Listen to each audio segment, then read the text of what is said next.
Welcome,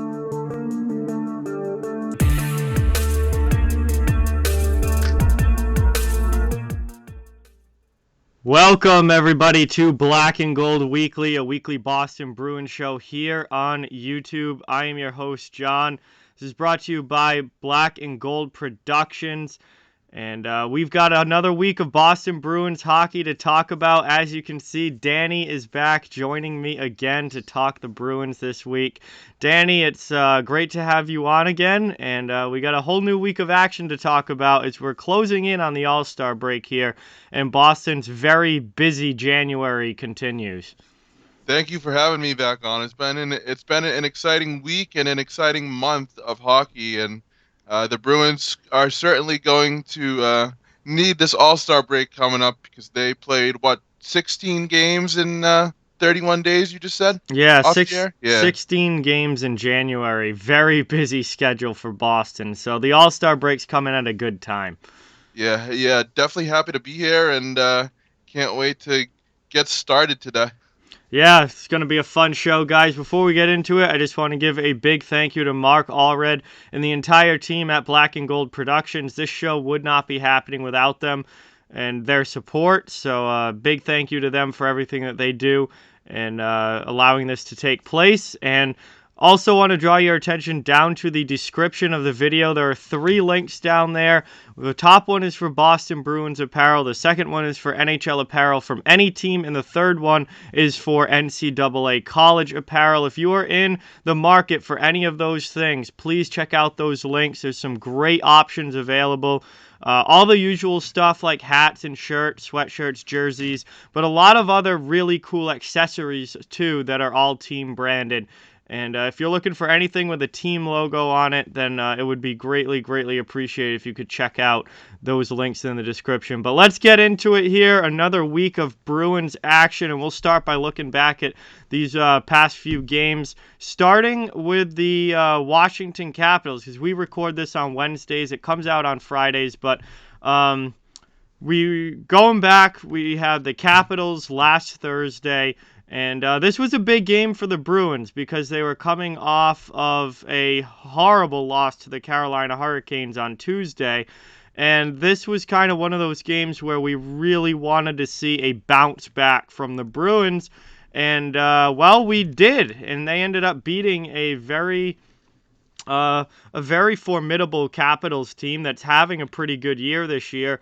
Boston was able to get it done, got a lot of help from the power play. And was able to pull out a 4-3 win. Overall, what did you think of this game, Danny? I thought it was interesting. We kind of talked about last week guys that need to step up, and Jake DeBrusk, for all the talk that he's had about wanting to be traded and, wanting to be out of Boston, he scored a goal against Washington. And they have talked about this on some of the Bruins telecast throughout the last couple of weeks, and I think it's very applicable. Mm-hmm. If you want out of a team or you want to be traded, one of the best things you can do is play well and boost your stock. And I think against Washington, DeBrusk did that, and he's done that throughout the last couple of games.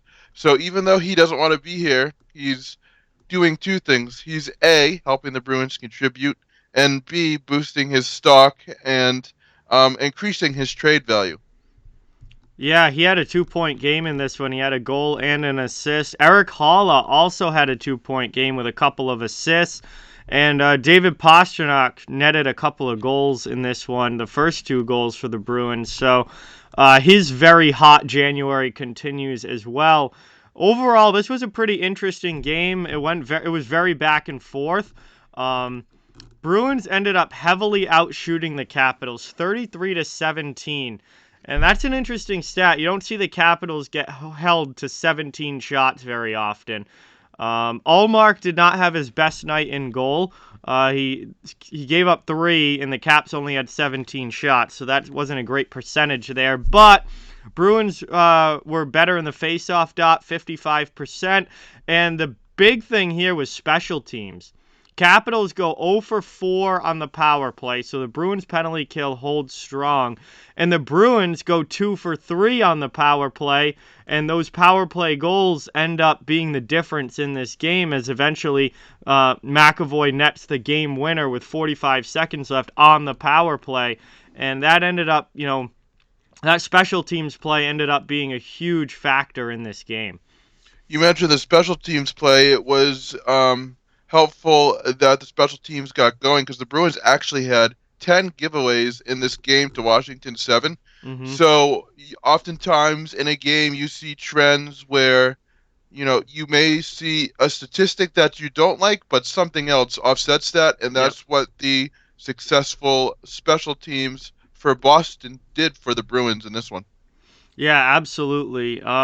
And another thing that you kind of get is that in the games that the Bruins are winning, we're seeing contributions from a mix of players. Like, it's not just all the star guys. It's not just all the depth guys. Like, the games that the Bruins are winning, we're seeing like the top guys contribute. We're seeing depth guys contribute. We're seeing defensemen contribute. Like, when this team is getting contributions from everybody, they are a lot more successful than when they're not. And I mean, I think that kind of goes without saying, but this was another game where, you had Pasta with a couple goals, and maybe, the last couple years, it would be that top line, and that was it. And like Pasta would have a couple goals, but that would be it. But now you've got DeBrusk with a 2-point night. You've got Holla with a 2-point night. You've got Grzelcyk with an assist. You've got McAvoy with a goal. Like, you're getting this mix of production from throughout the lineup, and that's kind of been a trend in the games that the Bruins have been winning. Complete teams are ones that are going to go far in the playoffs. And in the last couple of years, one of our biggest complaints was that the top line was doing way too much and the depth was not contributing. Now that doesn't seem to be the case. I hope this can keep up because, when you look at playoff teams, and I always use this as an example, but this was an evident example, the New York Islanders, when they were able to have that depth and other players were able to contribute in addition to their top line, that got them places and that gets teams deeper into the playoffs. Yeah, absolutely. And I think that's one of the biggest differences we've seen with the Bruins since the new year has been all of a sudden with these new line combinations, that depth scoring really starting to contribute a whole lot more than they did in the early part of the season. And the Bruins are winning a lot more games because of it. I mean, if we look at Boston so far, I mean, they've only lost 3 games in the month of January. They've played 13, and they've only lost 3 of them. That's pretty darn good. And I think that increase in depth production has been a big reason why the Bruins have been able to win as many games as they have. Absolutely. It takes the pressure off of your top line, and it also allows other players to get into a rhythm and get comfortable throughout the game.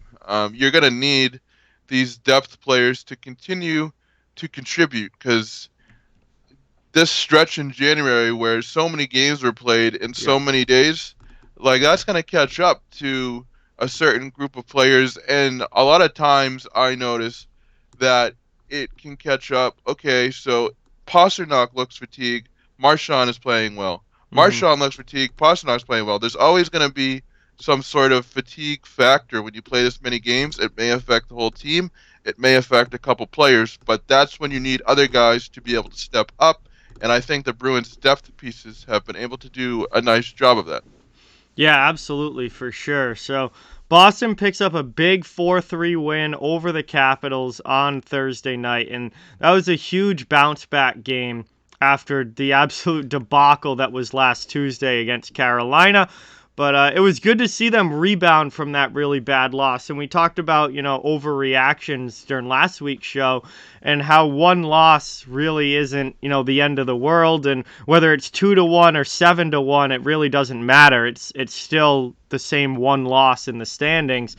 And we talked about the need for Boston to bounce back from that, have a good next game, and they can just kind of put that Carolina loss in the rear view. And it seems like they were able to do that pretty well against the Capitals.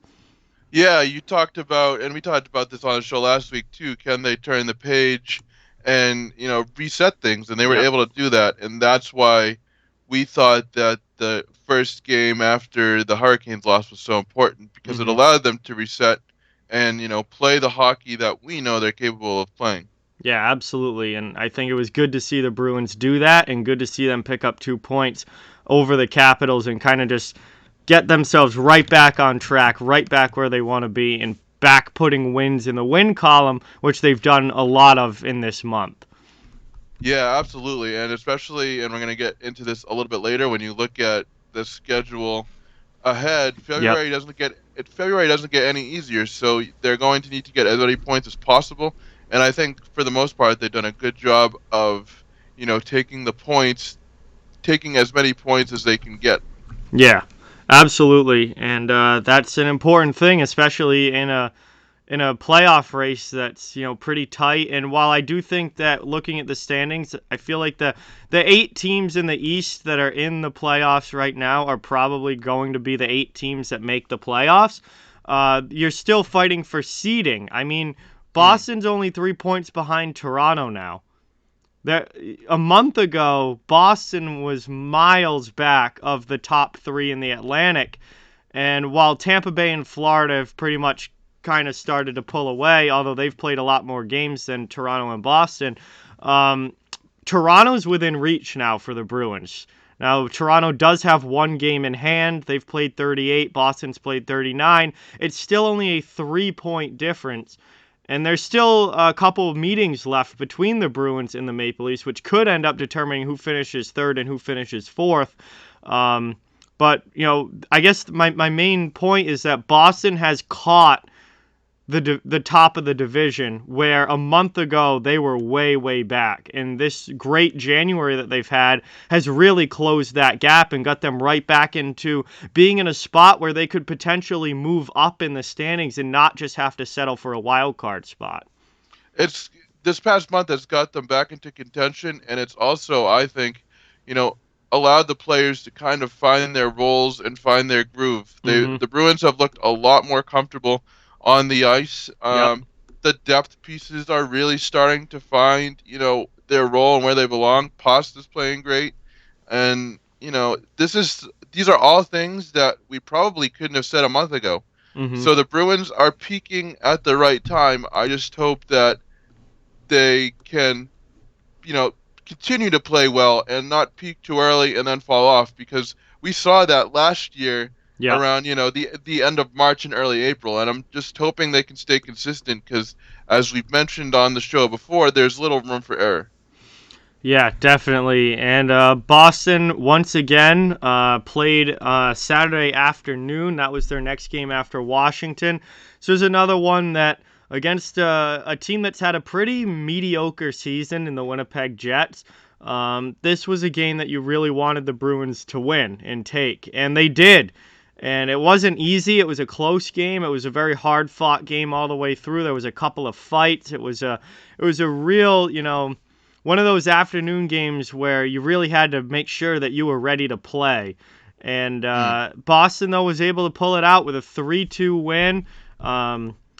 Jets scored a couple goals in the first period, but that was it. Bruins shut them down the rest of the way offensively. And Boston was able to skate away there with the 1-goal victory. Again, outshooting their opponent. I feel like, that's one thing that as we go through these games every Mhm. week, like Boston most of the time outshoots their opponent.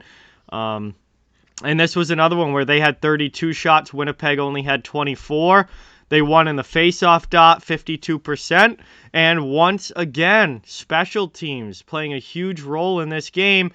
Jets go 0 for 4 on the power play, so the Bruins penalty kill is 4 for 4 in this game, just like they were the game before, and they're 1 for 2 on the power play. The game-winning goal was a power play goal, once again, just like the game before, this time from David Pastrnak in the third period, and Boston's able to hold on for the 3-2 victory.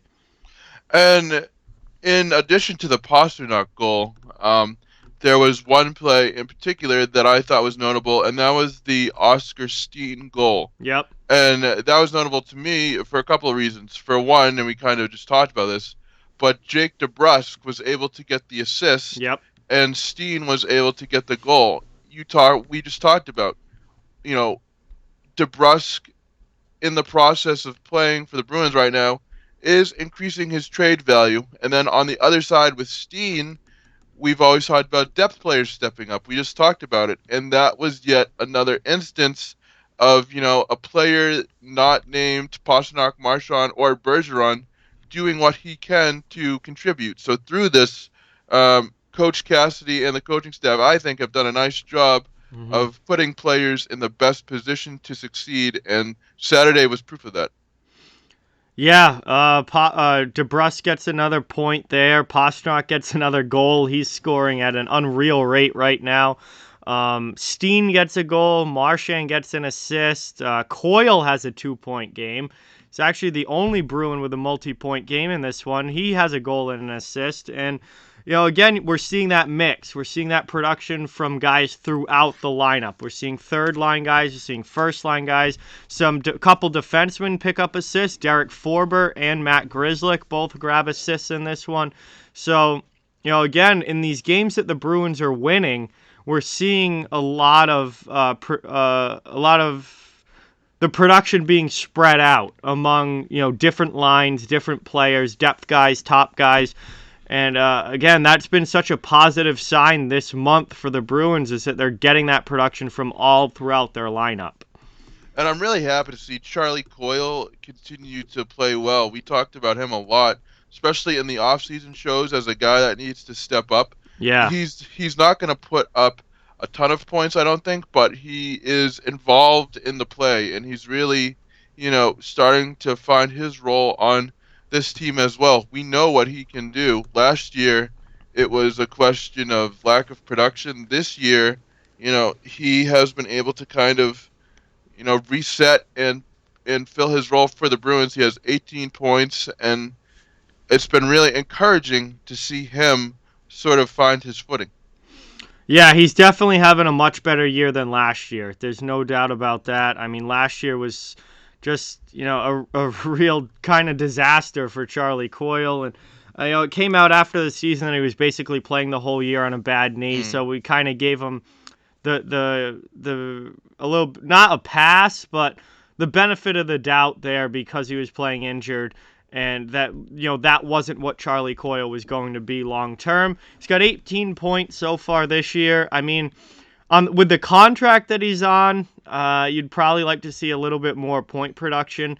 I'd like to see him somewhere around 23 to 25 at this point. But it's certainly a lot better than last year, and I think that's a positive. And it's good to see Coyle kind of, be able to get things somewhat back on track, be able to, get back to close to where he was, and at least be a lot more productive this year than he was last season. I mean, 9 goals from him this year, and again, if he gets going in the second half and continues to build off this, then we might see him get to 40 plus points. And well, I was kind of hoping for a 50 plus point season from him this year. If he gets to 40, that's at least okay. Yeah. And I think he's still got a shot to do that if he continues to play well in the second half. Well, I mean, and you look at his stats from last season: 6 goals and 10 assists. He's already matched that, and last year's statistics were through 51 games. He's already surpassed his point total from last year by 2 points in 29 games. Yeah. So he is having a much better year. We would like to see a little bit more production out of him, but given where he was, I think this is certainly a step in the right direction. Yeah, definitely a big step in the right direction for Charlie Coyle compared to last season, and that's something that the Bruins really, really needed, especially with David Krejci not there. They needed Coyle to at least somewhat get back to what he was before, and while he's not all the way back, I do think it's been a big step in a positive direction. Absolutely, and I'll be interested to see, like you said, if he can continue to build off that, because the Bruins are going to need their secondary players, as we've talked about, and if he can kind of get into a groove, as I like to say, if he can continue to be active in plays, like that's a thing for me. As long as certain guys are active in plays, I can live with that if they're not getting points. If they're setting screens, driving to the net, making the right passes, Mm-hmm. that goes a ways away for me too. That goes a long way for me in terms of how a guy is playing on the ice, because statistics obviously don't tell the whole story. And if Coyle can just continue to be involved, I think he could be a nice secondary piece for the Bruins for the rest of the season and into the playoffs. Yeah, I mean he's contributed in a lot of other ways other than obviously the 18 points, but he's been really good on the penalty kill. Hmm. He had almost 2 minutes of shorthanded time Yep. in this game against Winnipeg.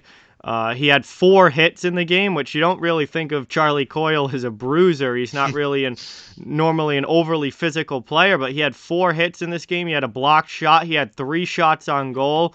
I mean, like even when even when he's not necessarily putting up points, if he can get himself involved in the game and contribute in non-statistical ways, he's still an asset to the Bruins. He's still a positive in the Bruins lineup, and I think that's what we really want to see from him throughout the entire season. Absolutely. Sometimes it's just about doing the little things, and on this particular stretch and throughout the last couple of games, even I'd say Coyle has been able to do those. Yeah, definitely. So, Boston picks up a good win here over the Jets Saturday afternoon, 3-2, very close game, but they hold the Jets off the board after the first period. Pasta gets the game winner on the power play, and Tuukka Rask has a pretty decent night Yeah. or day, I guess, in goal. Stopping 22 out of 24 shots against, 917 save percentage. It was a solid game for him, and we're gonna talk more about him in a little bit after we're done reviewing these games. But he's kind of had an up and down start, which is funny because that's how the Bruins themselves started the season. And now he's doing that in his return, where like one game he's looking really good, and then the next game it's like, what are you doing? And then the next game he looks pretty good, and then the game after it's like, what are you doing? It's kind of the way that Boston started their season, and this was one of those games where he was on it and he had a solid night. Yeah, and the Jets are a team that, plays that West Coast brand of hockey, that Western Conference brand of hockey. They're Hmm. tough, they're physical, and they gave the Bruins defense all they could handle. And on Saturday, I thought Rask did a nice job of, not trying to do too much or make the flashy save. He just stayed in his net and took what was coming at him. And I thought this was a really great game on his part. Yeah, he played well. And then, so a couple wins there for the Bruins. And then Monday night, they played the Anaheim Ducks. It was the last game of this 7-game homestand for Boston. It basically had been 2 full weeks on home ice for the Bruins at this point. And Anaheim comes in. Anaheim had been struggling, had not been playing all that well, but really needed a win to keep themselves going in that Western Conference playoff position. And Boston just didn't have it. Now, I put this out there. I was actually at this game. I was at the Garden, saw this game, and it was a very sloppy performance overall from the Bruins, I would say. Yeah, and on the TV, it looked like a very sloppy performance. It was interesting because I can relate to this a little bit. The telecast was talking about how when you have a long homestand, your rhythm of the schedule kind of gets thrown off. Teams are Yep, used to, playing 2 games at home and then going back out on the road. yep, And I remember when I helped out with my college's football team, each player would have a sort of routine. They yep, would go to get breakfast at 10, get taped up at 11, and that would be their routine. Then the first wave, like the offense, would go out at 1 o'clock. yep. Now, when players don't get that routine, it does kind of throw them off. And a lot of times with traveling, there's more to it than just, going to play the game and showing up to play the game. There's the meals, there's that, taping, visiting the trainer, going to Yep. play the game, pregame skate. When you don't have that routine and you have a long road trip where you don't get home games mixed in or vice versa, that can throw you off. And I think we saw homestand fatigue a little bit on Monday against the Ducks. Yeah, definitely. This was one of the few games this year where the Bruins were actually outshot. Ducks got 27 shots on goal, Bruins only 26. Bruins dominated in the faceoff dot, 59%. But honestly, looking at that stat, I'm a little surprised by that because I feel like, obviously, statistically, the Bruins won a majority of the faceoffs, but I feel like a lot of the big faceoffs they didn't win. Like the offensive zone draws where they could have gotten chances, and I feel like a lot of the important faceoffs were the ones that they didn't end up winning. So I'm surprised to see 59% there because it didn't seem that way live that it was a dominating faceoff performance from the Bruins. But again, I think it's more the timeliness of it than how many, because there were some big offensive zone draws where I thought Boston could get a good chance off the draw, and they ended up losing it, and Anaheim just cleared the puck out.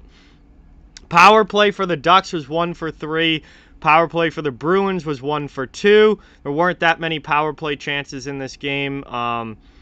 Hits, it was a pretty physical game. 30 hits for the Bruins, 25 for the Ducks. Over 50 hits total.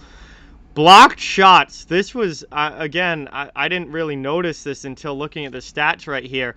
23 blocked shots for the Ducks, which I figured that their number would be high because the Bruins were trying to force shots a lot through that just weren't there. There were guys in the shooting lane.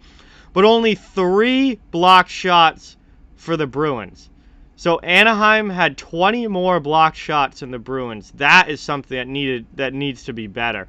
I mean, Boston's got to get in the shooting lane more than 3 times. And that was something I noticed about the Ducks. They did a nice job of taking away the shooting lanes for the Bruins. Yep. And that was something that the Bruins absolutely just gave the Ducks, like held their hand, led them to their seat. Here's the shooting lane for you. Yep. And, it was something that was really noticeable. And I also noticed that the Ducks were able to get on the rush a lot, and Yep. that allowed for a unbalanced defense on the part of the Bruins and easy shots for the Ducks, in which Rask was screened by the defenseman, and that led to a goal. So whatever the Bruins didn't do well, it seemed like the Ducks did well in this game. They were able to, make life difficult for the Bruins, while the Bruins kind of, played to the Ducks' hand in this one. Yeah, this was a very sloppy game from Boston. The passing wasn't really on point. There was miscommunications. Guys didn't know, what each other was going to do with the puck. Not great defensive coverage a lot of the time. Penalty kill was running around on the power play goal that Anaheim scored, which was actually their first goal of the game. The penalty kill was running around that shift. I was watching it. I'm like, you guys got to get in your positionally sound and stay there. And the forwards were all over side to side up the ice, over across the ice. It's like Anaheim's just going to pass it around you and have an easy shot. And eventually it did go in. Derek Grant got a deflection in from Getzlaf. And it was a really sloppy game from Boston. They weren't terrible, but they just weren't sharp. And then they didn't get much help from their goaltending, which... Man, I don't even... Tuukka Rask was not good in this game. He just flat out was not good in this game. 3 of the 5 Anaheim goals were goals that Rask absolutely should have had. And this was just a bad night for him. And obviously, I'm not going to be one of those people that's going to say he's going to be horrible every night or he's going to be terrible for the rest of the season because of one game. But we're seeing that he definitely isn't back 100% yet, and he's not fully into the groove yet, so to say. And he's only played 4 games, so it's still pretty early on. But Rask, there's no doubt, just did not have himself a night this night. There were some bad goals against. And when you look at the rest of the schedule, like we are recording this on Wednesday, and the Bruins are going to play the Colorado Avalanche. I mean, this is a tough position for him to be in. But I truly think that the Bruins rushed him back. I will say it. The Bruins rushed him back, and for all decent games like he had against Winnipeg on Saturday, there's games like the Carolina game and games against Anaheim where he just looks completely lost right now. And I'm wondering if this decision by the Bruins will come back to bite them. And I hope that they could do something about it before it's too late. I really think he would have benefited from playing in Providence.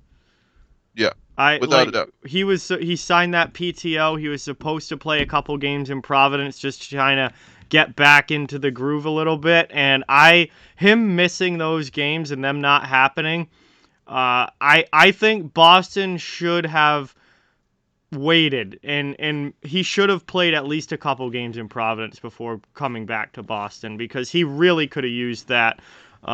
Just kind of throwing him into the fire up in Boston is, putting him in a tough spot, coming off of a major surgery. So you're already, you have that going against you. You haven't played since last June, so, it's been months since you've played a hockey game. And then they're just going to throw you out there without any real warm-up action, no preseason, nothing like that to get you back going. They're just going to throw you out there in NHL games. That's a tough spot to get put in. And I really think he would have benefited from playing down in Providence. I really think they should have put off signing him until he did get a few games in Providence, and then they should have brought him back after he already got some game action.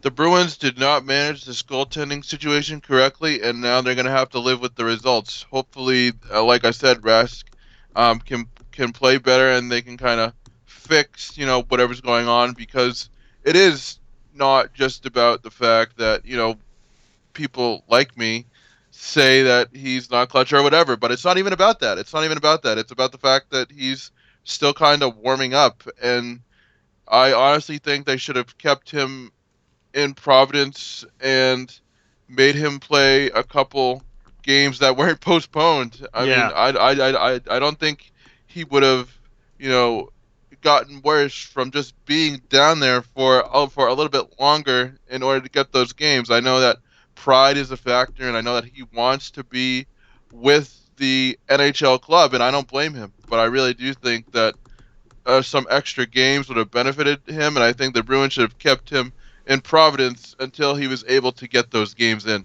Yeah, I completely agree with you. He really, really would have benefited from that, I think. And, now we're seeing him.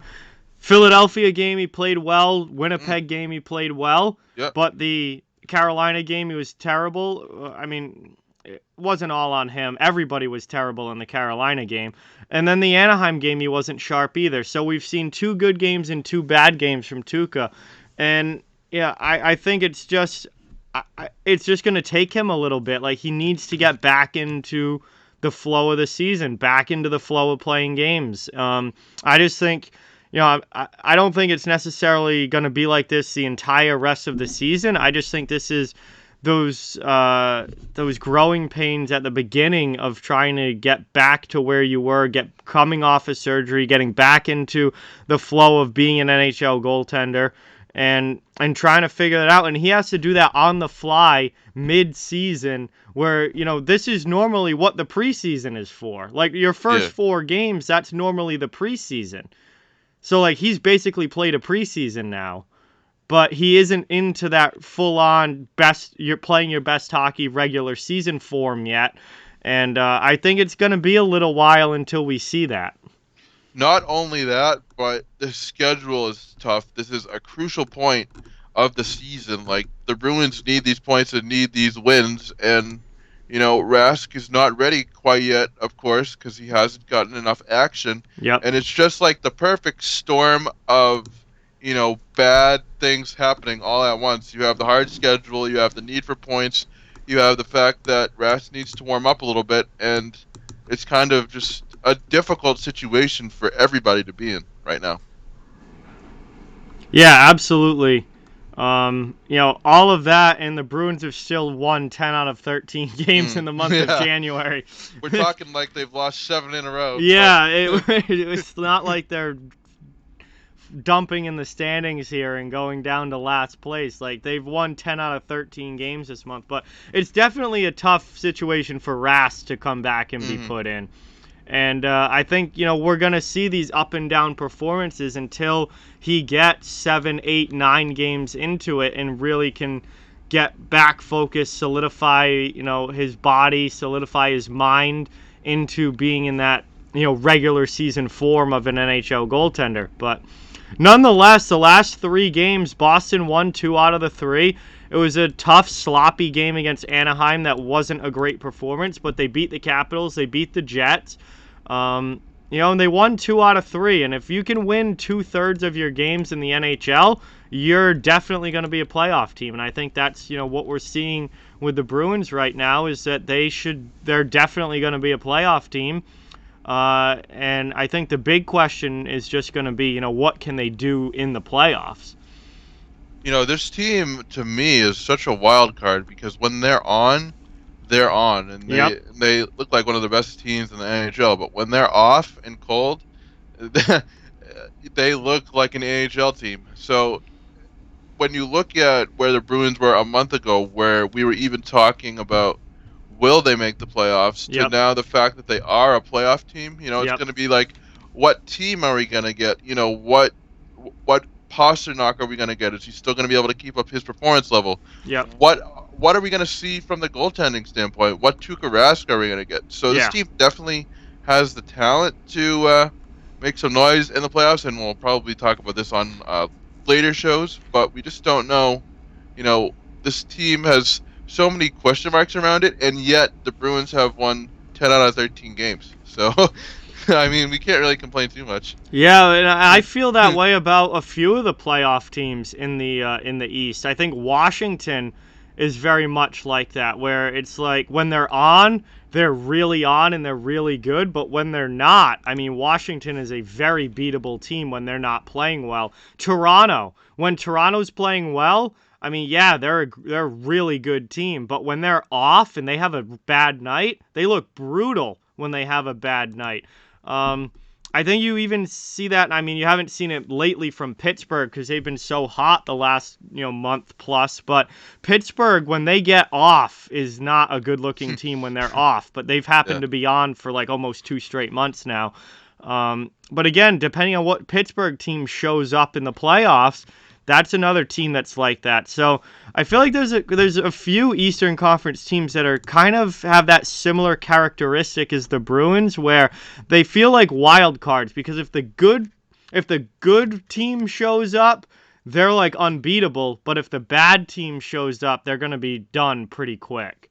And look, as much as we want to talk about the standings and how everything is close and this and that, we're getting to the point of the season where it's like the dog days of the regular season. Everybody's just kind of not going through the motions, but the games are starting to add up, the injuries are starting to add up, and once the playoffs hit, it's like a brand new life, like that. You snap your fingers and everybody's energized again, and the games finally mean something in terms of getting eliminated. So I'll be interested to see what teams can turn it on when the playoffs hit, because the playoffs are a whole new level of hockey, as you know. Oh yeah, definitely. And it's just gonna come down, I think, to who's playing their best hockey at the right time. And that's kind of what the determining factor is in the postseason. Is like, are you stumbling into the playoffs and not playing well and then have to try and turn it on like that, or are you playing well at the end of the year, going into the playoffs hot, feeling good about yourselves, and then can you continue that in the postseason? And with the Eastern Conference the way that it is, I mean, looking at the standings right now, it seems like we know who the 8 playoff teams are. We're just trying to figure out the standings order. We're trying to figure out the seeding. But no matter who you play, it's going to be a tough matchup. I mean, there's not a single easy matchup in the Eastern Conference. I don't think you can say the same thing about the West. I think the West is a totally different situation than what the East is in right now. But, you're looking at Washington and Boston being your wild card teams as of right now in the East. Boston and Washington is your wild card teams. Those teams are good when they're playing well. They're really good. That's not going to be an easy matchup for the 1 seeds. The 2-3 matchups are never easy matchups because they're such evenly matched teams. Like, no matter who you play in the East, it's going to be a really, really tough opponent and a really tough series. And I just think that you've got to be. It's really just going to come down to who's playing better at that point in time. I don't think it's going to matter that much what seed you are. I don't think it's going to matter that much, what the matchup is, because no matter who it is, it's going to be difficult. You just have to be playing your best hockey at that time.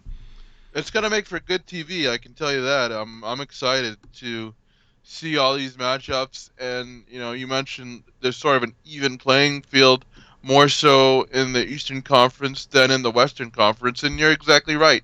It's like that in many sports. If you can get hot at the right time, Yep. as the playoffs approach, then you may have an advantage. I mean, you talk like, to use a football reference, look at the 2007 New York Giants. They finished 9-7 in the regular season, and then, sorry, Patriots fans, we know what happened in the Super Bowl. Yep. But it just proves that if you can get hot at the right time and find that chemistry, then you can have success when it matters most.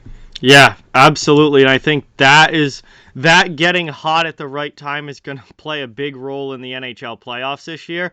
And it's played a big role in the last 2 postseasons, really. I mean, if you look back at last year, Montreal had no business going to the finals. I mean, they were the last team to make the playoffs. And they ended up getting hot at the right time and rode it all the way to the finals. And Dallas did the same thing the year before. Dallas was not a team that was expected to be in the finals, but they got hot at the right time. They won their play-in series, and then they were able to rip that hot streak through the postseason.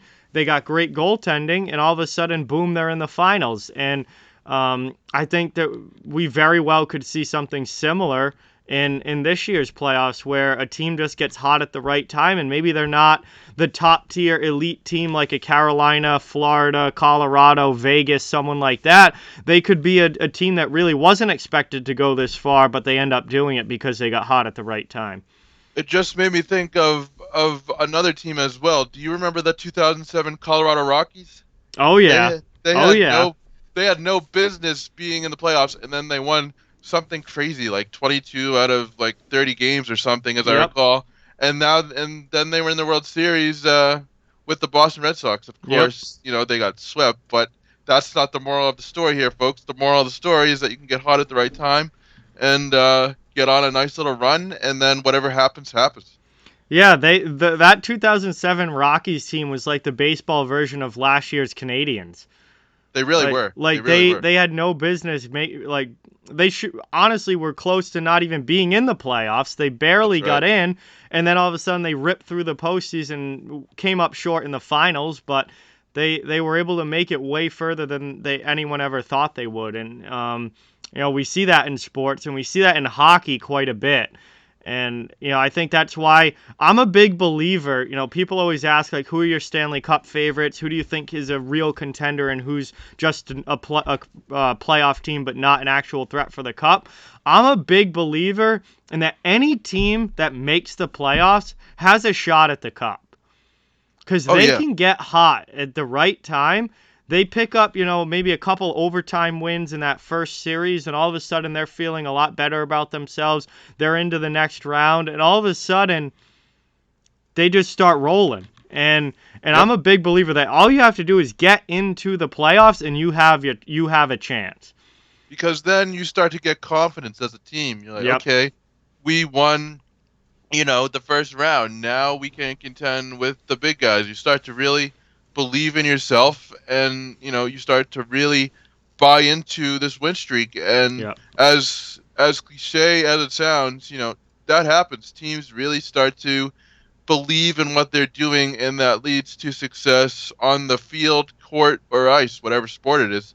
And, there could be a very real possibility that we see something like that in these playoffs.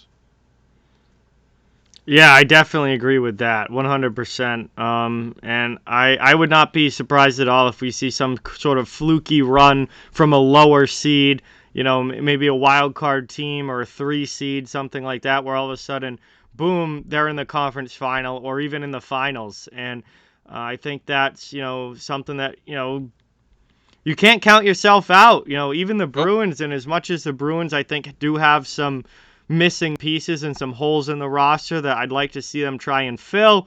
If they get, assuming they get into the playoffs, they could be that team that gets hot at the right time. And, you can't ever count them out. And you just got to hope that the things that are going well for them right now, the secondary scoring, the production from different guys throughout the lineup, the good play from your third and fourth lines, if those things can continue, you've got to give yourself a chance. The playoffs are quite literally a whole different ballgame, and it's about who steps up when it matters most. So I am really excited to see what not only this Bruins team can do, but what some of the other teams that may be on the bubble right now, if they can sneak in, what they can do. Because it definitely, you talk about parity in sports. We haven't really seen it in the NFL. The NBA, you don't really see it either. I feel like the NHL is one of the only sports where you can see true parity year after year. Obviously, the Tampa Bay Lightning, they've been cup winners for the past couple of years, or been to the cup, but this year I truly feel that it's wide open in the playoffs. Yeah, no, I agree. I think it's wide open, especially in the Eastern Conference. Any of the playoff teams in the East could end up going on a run for sure. But Boston right now, 24-13-2, 50 points through 39 games, sitting in the second wild card spot. They are 8 points ahead of the next closest team, which is the Detroit Red Wings. And Detroit has played 42 games, so Boston has 3 games in hand on them. Again, there's a separation there. I think the 8 playoff teams are pretty well set in the East, but unless somebody makes a serious second half run, I don't think it's likely that those playoff teams change. It's just a fight for seeding now. But Boston's had a great January. There's no doubt about it, and hopefully that can continue the rest of the way. We'll look at the schedule here up until the All-Star break. The Bruins have 4 more games up until the All-Star break, and then after February 1st against Seattle, they'll have a weekend off coming up for the festivities. But their next game is actually tonight, which is Wednesday. By the time you guys see this show, this will have happened. But Wednesday night in Colorado, their first road game in 2 weeks. Their last road game was January 10th. It's now January 26th, and they're back on the road. They have to go to Colorado, who is 9-0-1 in their last 10 games, on a 7-game winning streak, and 18-2-1 at home this season. This is not, I don't think this, nothing, Boston obviously can go in there and play a good game and win, but I am not liking the Bruins' chances heading into this Colorado game. I am not either, and I remember doing this show last week, and we talked about, we kind of think this is an automatic loss, and this wouldn't be a letdown if they lost, let's just say.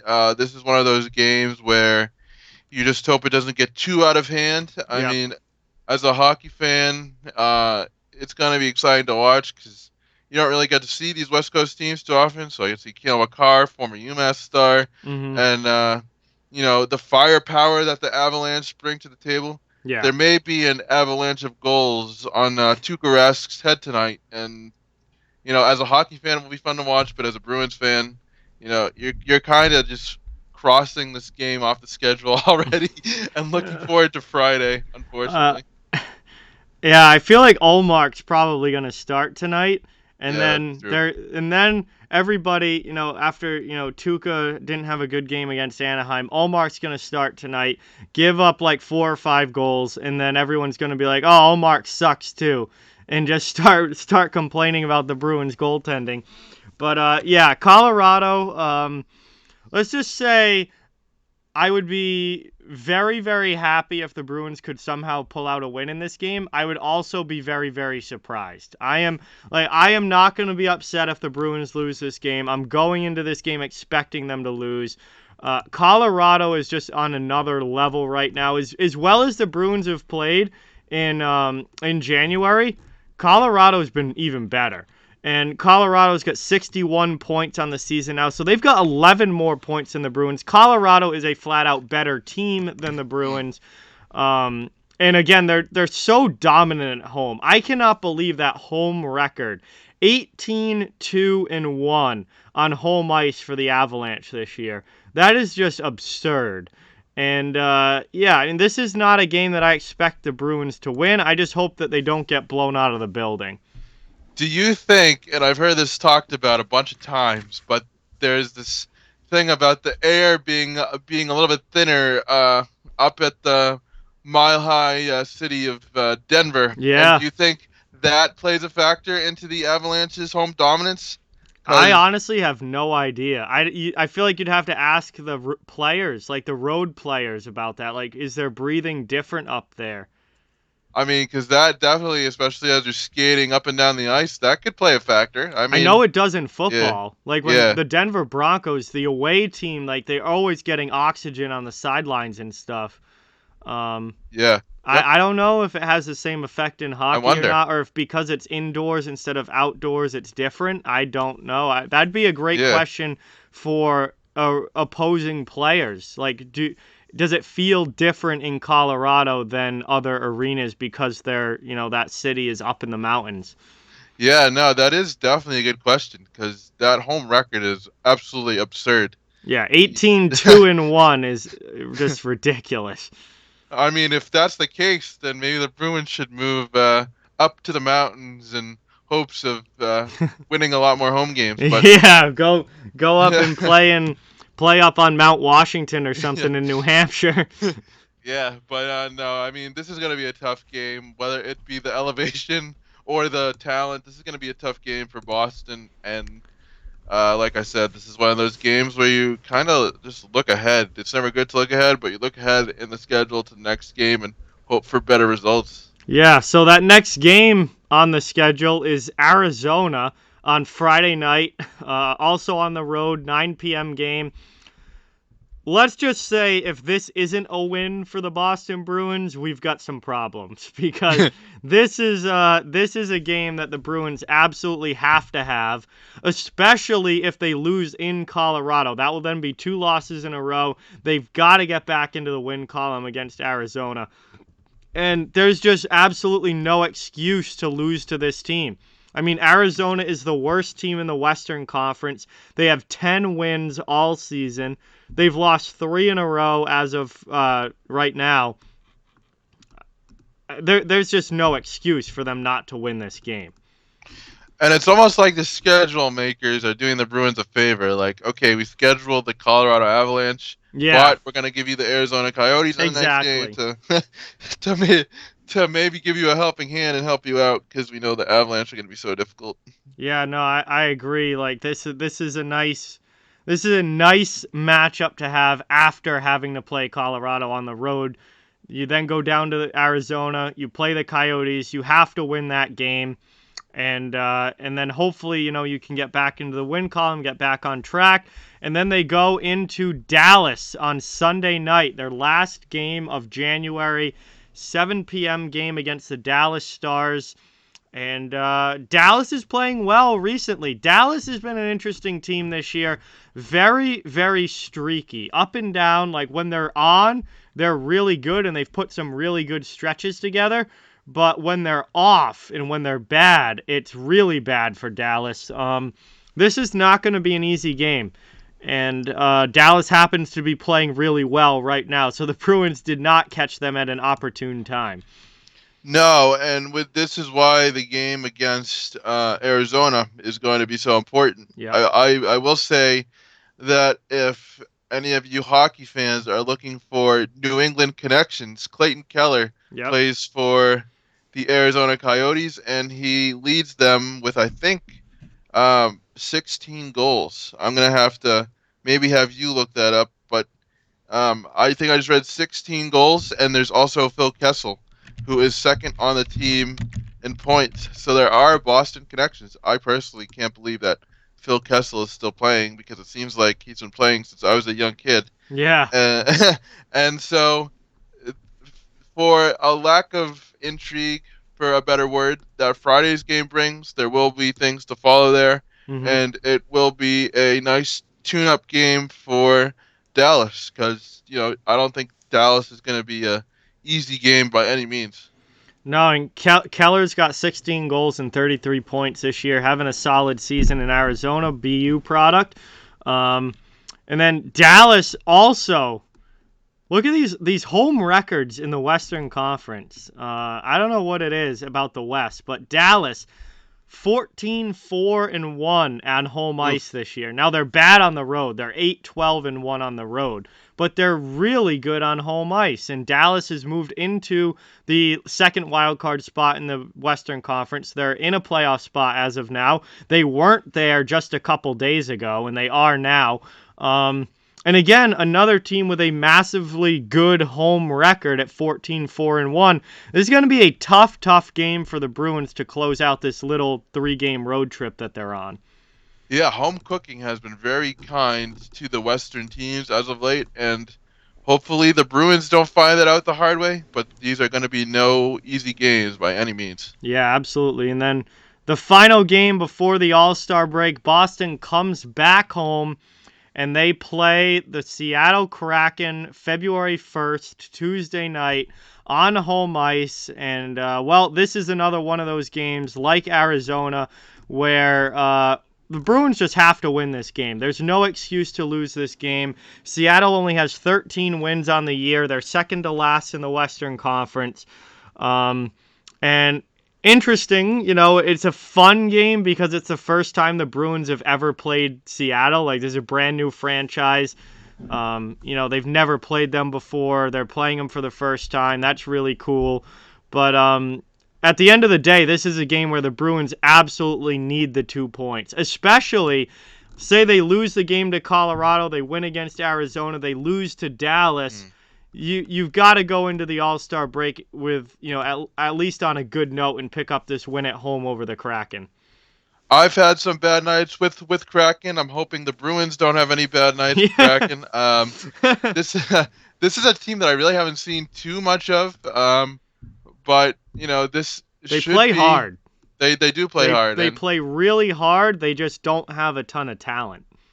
and I feel like they have a good system in place for the future. Obviously, this is an expansion team, but I feel like as they get more acclimated to the league, yes, I know all of these players have played in the NHL before, but when you're starting a new franchise, it's a little bit different than coming into an established franchise. And Yeah. so, I mean, and let me just say this, the Las Vegas Golden Knights in their expansion year, I'm not sure if you'll ever see that from an expansion team again Yeah, I in don't any think sport. so. I don't think so.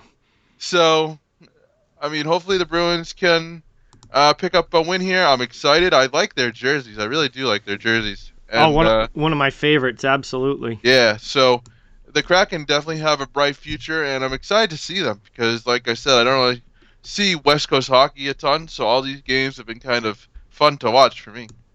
Yeah, definitely. So that is the Bruins' upcoming schedule for this next week heading into the All-Star break. Colorado tonight. This game will have happened by the time you guys see this show. Arizona on Friday night and Dallas on Sunday night. That's a little 3-game road trip here for the Bruins. Then they come back home. They play Seattle on home ice on Tuesday night.